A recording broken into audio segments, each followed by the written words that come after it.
Assalamualaikum warahmatullahi wabarakatuh. Baiklah, kami dari kelompok 7 akan mempresentasikan hasil diskusi kami, yaitu tentang perencanaan pemerintahan dan pasar. Sebelumnya, perkenalkan, saya Rifka Fadilah dengan NIM 19060026 sebagai moderator, dan anggota saya yaitu Afiful Hadi Yustino dengan NIM 19060068 dan Raihan Nazakia Zulfian dengan NIM 1900000118. Baiklah, untuk materi yang pertama akan dijelaskan sendiri dengan saudara saya yaitu Afiful. Kepada Afi dipersilahkan. Next. Baiklah, saya akan membacakan materi yang pertama, yaitu tentang perencanaan negara sebagai ideologi negara baru. Perencanaan ekonomi di negara sedang berkembang terbatas sebelum kemerdekaan mereka sering diperoleh selama tahun 1950-an dan 1960-an. Inggris dan Prancis menggunakan rencana pembangunan dikerjakan oleh pemerintah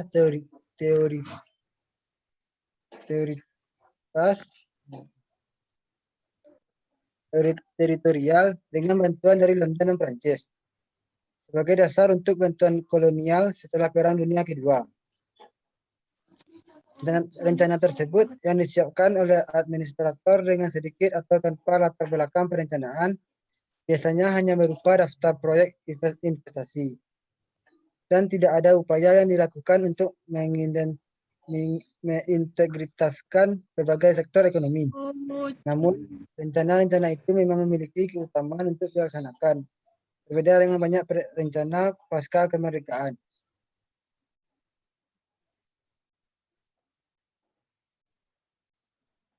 Yang kedua, tentang sosialisme Okta Asia. Sosialisme Afrika dan Asia tidak sesuai dengan konsep sosialis Barat tentang kepemilikan sebagai besar modal dan tanah oleh negara sebaliknya. Afro-varietas Asia biasanya mencakup hal-hal berikut. Yang pertama, kepemilikan negara tingkat tinggi atas ketinggian komando atau sektor utama industri berat, metalurgi, industri militer, pertambangan, bahan bakar, transportasi, perbankan, dan perdagangan luar negeri. Bagaimana kontrol publik atas lokasi sumber daya di sektor-sektor utama. Penekanan pada perdagangan luar negeri dan investasi. Prioritas pada produksi berwawasan ke dalam dan pribumisasi pekerjaan tingkat tinggi yang cepat. Menurut Arcaya pada tahun 1981.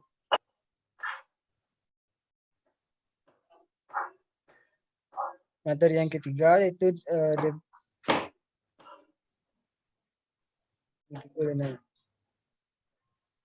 materi yang ketiga yaitu debat yang belum selesai.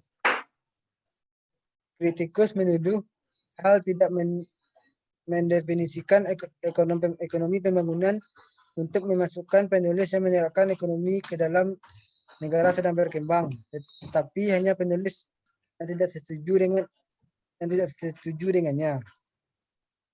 Deskripsi hal tentang pandangan mereka adalah karikatur. Lalstridigistas menolak kepatuhan kaku dengan teori ekonomi standar. Lebih menyukai transfer pendapatan daripada kontrol harga untuk mendistribusikan kembali pendapatan. Dan mengkritik perencanaan fisik yang terperinci. Hal ini juga tidak benar dalam menghubungkan keberhasilan Taiwan dan Korea Selatan dengan sedikit arahan pemerintah. Atau Bank Dunia dalam menghubungkan pertumbuhan pesat di Malawi pada tahun 1970-an dengan campur tangan rendah dalam harga. Taiwan dan Korea sama-sama menginginkan reformasi tanah pada akhir 1940-an dan awal 1950-an. Memberikan subsidi untuk produk pertanian dan inputnya mulai tahun 1960-an dan secara aktif menggunakan insentif. kontrol dan perlindungan pemerintah untuk mempromosikan industri untuk ekspansi ekspor sejak Perang Dunia Kedua. Para pengkritik Bank Dunia berpendapat bahwa kebijakan pertanian Malawi pada tahun 1970-an memiliki distorsi harga yang cukup besar dan pengalihan sumber daya dari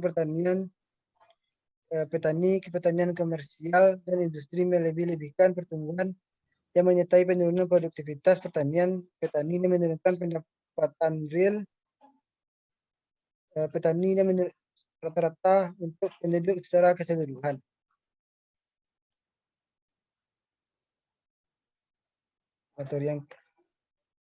Teori yang keempat yaitu perencanaan Soviet.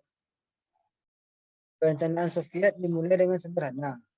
Selama Perang Saudara pada tahun 1918 hingga 1921, perusahaan mengabaikan arahan perencanaan. Baru pada tahun 1925 hingga 1926, Gosplan, Komite Perencanaan Negara Uni Soviet, yang berkonsultasi dengan Kementerian Republik dan perusahaan, memiliki personel dan wewenang untuk merencanakan hubungan input-output yang terperinci. Di sektor-sektor utama yang direncanakan secara terpusat atau industri berat, sebagian besar industri ringan dan sebagian kecil pertanian. Pada seperempat abad setelah Perang Dunia Kedua, ada banyak kebijakan lokal dan eksplan pemerintah tidak dapat mengontrol semua detail operasi. Pada akhir tahun 1980-an, lebih dari setengah GNP Soviet tetap berada di luar lingkup perencana dan di bawah kendali pejabat lokal, perusahaan, dan bahkan pasar swasta. Kegiatan ini bagaimanapun umumnya tergantung pada kebijakan negara untuk mengontrol keuangan, pembelian, penetapan harga, jadwal upah, mobilitas tenaga kerja, pendidikan dan pelatihan, pajak omset, perdagangan luar negeri, dan sebagainya. Menurut Gregory dan Stuart pada tahun 1994.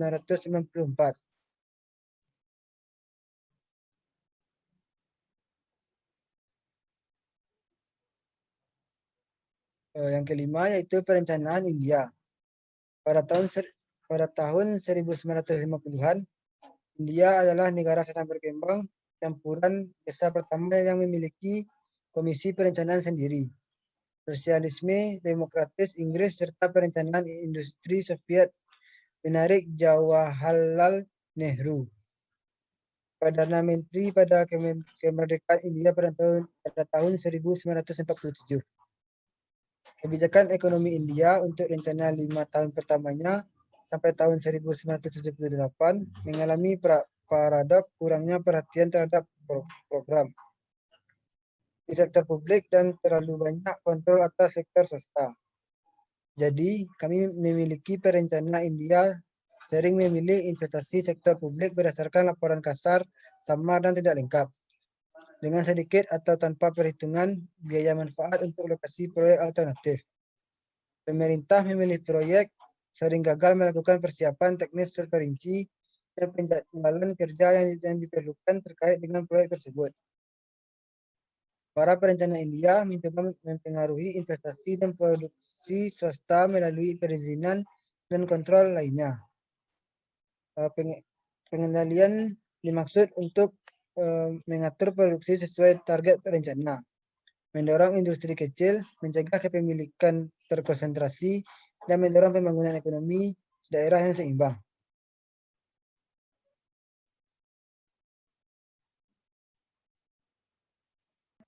Baiklah, terima kasih kepada Saudara Afis. Materi selanjutnya akan disampaikan oleh Saudari Rehana. Kepada Rehana dipersilakan.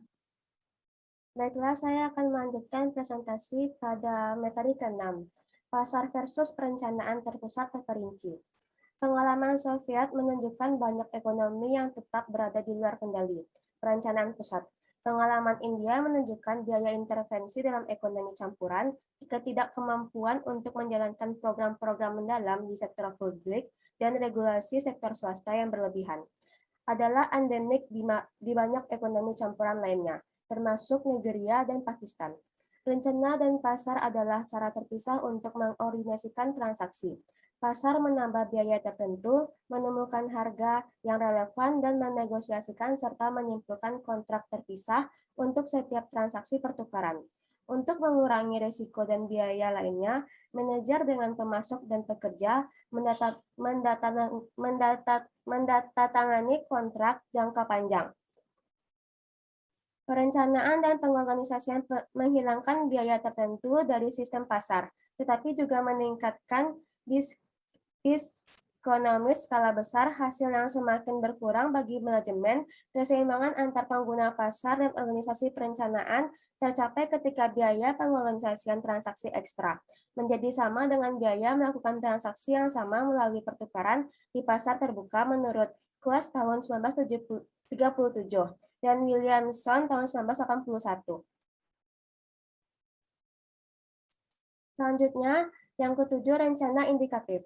Pasar memberikan insentif bagi pertumbuhan ekonomi. Konsumen berusaha meningkatkan pendapatan untuk memperoleh lebih banyak barang. Investor dan inovator mendapat untung dari pasar. Orang-orang berinvestasi dalam modal manusia dan perusahaan dalam modal material. Karena modal tersebut menghasilkan pendapatan. Pasar merangsang pertumbuhan dan efisiensi secara otomatis, tanpa administrasi besar pada pengambilan keputusan tersebut. Dengan demikian, menghemat tenaga terampil sumber daya yang langka di negara sedang berkembang. Pasar membutuhkan sedikit pemolisian selain sistem hukum yang menegakkan kontrak ketika pemerintah meninggalkan pasar dan mulai mengalokasikan barang langka dan konsensi. Misalnya mata uang asing, lisensi, dan bahan.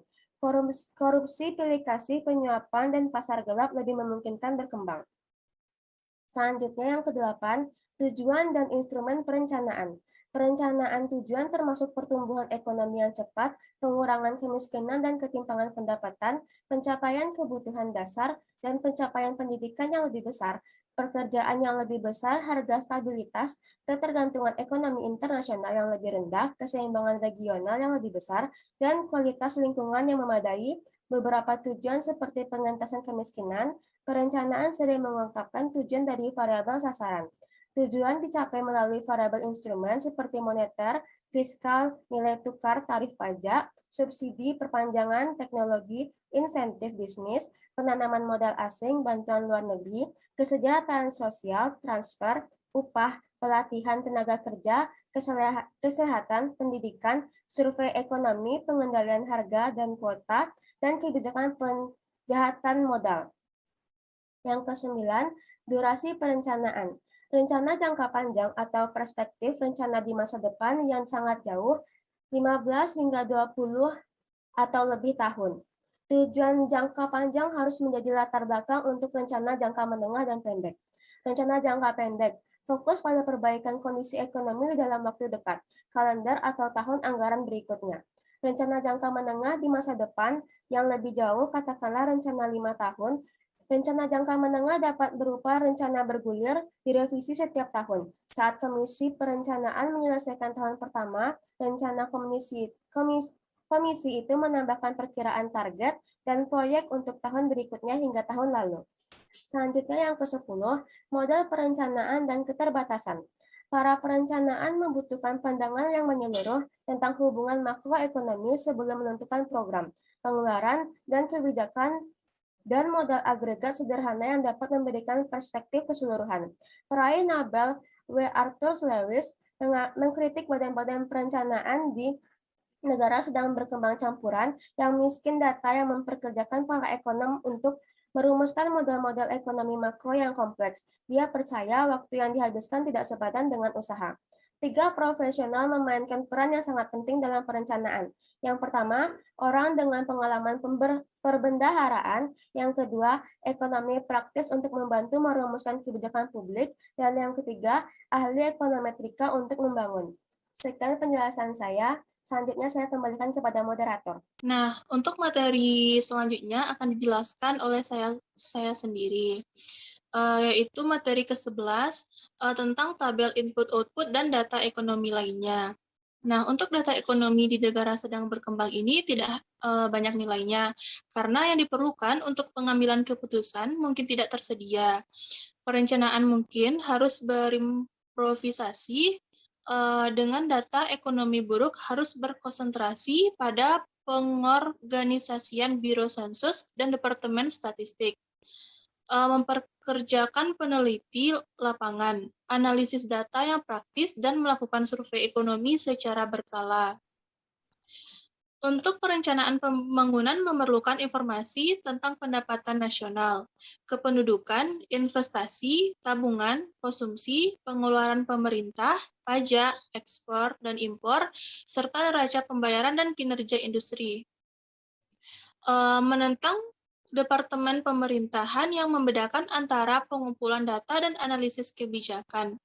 Teknik untuk menggambarkan hubungan timbal balik adalah tabel input-output. Analisis tabel input-output memiliki sejumlah kegunaan output masing-masing industri didistribusikan industri dan sektor ekonomi lainnya. Pada saat yang sama, secara vertikal menunjukkan input ke masing-masing industri dari industri dan sektor lain. Next. Nah, untuk materi yang ke-12 yaitu tentang kebijakan publik terhadap sektor swasta. Perencanaan sektor swasta berarti pemerintahan mencoba membuat orang melakukan apa yang seharusnya tidak mereka lakukan. Berinvestasi lebih banyak dalam peralatan atau meningkatkan keterampilan kerja mereka. Berganti pekerjaan, beralih dari satu tanaman ke tanaman lain, mengadopsi teknologi baru, dan seterusnya.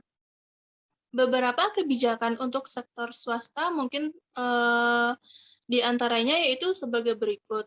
Yang pertama, menyelidiki potensi pengembangan melalui penelitian ilmiah dan pasar, serta survei sumber daya alam. Untuk yang kedua, menyediakan infrastruktur yang memadai air, listrik, transportasi, dan komunikasi untuk lembaga publik dan swasta. Ketiga, memberikan keterampilan yang diperlukan melalui pendidikan umum dan pelatihan khusus. Keempat, memperbaiki kerangka hukum yang terkait dengan penguasaan tanah, korporasi, transaksi komersial, dan kegiatan ekonomi lainnya. Yang kelima, menciptakan pasar, termasuk pasar komoditas, bursa sekuritas, bank dan fasilitas. Yang ketujuh, kredit dan perusahaan asuransi. Kedelapan, mencari dan membantu pengusaha. Kesembilan, mempromosikan pemanfaatan sumber daya yang lebih baik melalui bujukan dan kontrol. Kesembilan, mempromosikan tabungan pribadi dan publik. Yang terakhir, mengurangi monopoli dan oligopoli yang bersumber dari Lewis pada tahun 1966. Next. Nah, untuk materi yang terakhir yaitu pengeluaran publik. Nah, di sini perencanaan harus meminta setiap departemen pemerintahan untuk mengajukan proposal pengeluaran selama periode rencana.